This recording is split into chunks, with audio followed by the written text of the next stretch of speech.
Let's return to our von Neumann model of a computer system. We've already talked about the processing unit, the control unit, and the memory.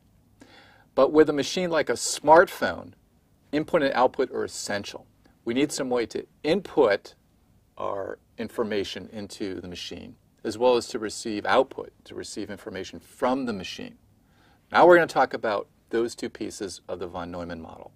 Input-output, or I/O for short, is our way to connect the machine to the outside world.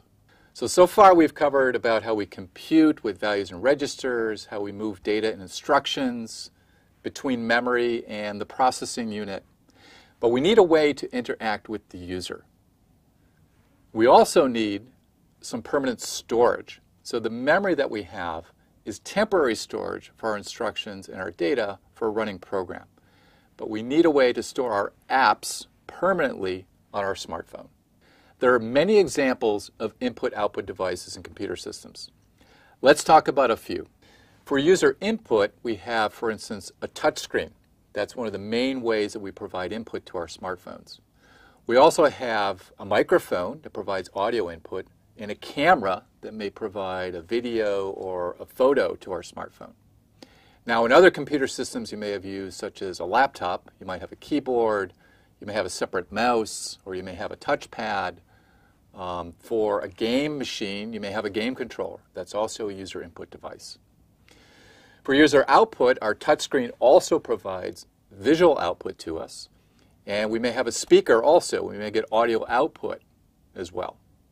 And for other machines you may have used, like a laptop, you may have a display, for instance. Or you may have a printer attached to your laptop. That's also an output device. Now, we also have permanent storage in our computer systems. For a smartphone, that's primarily flash memory. So flash memory is a special type of memory that we'll talk about later on in the course, where we permanently hold our apps. Now, if you have a laptop, you may have a solid-state drive or a disk drive, or you may have a CD or DVD drive.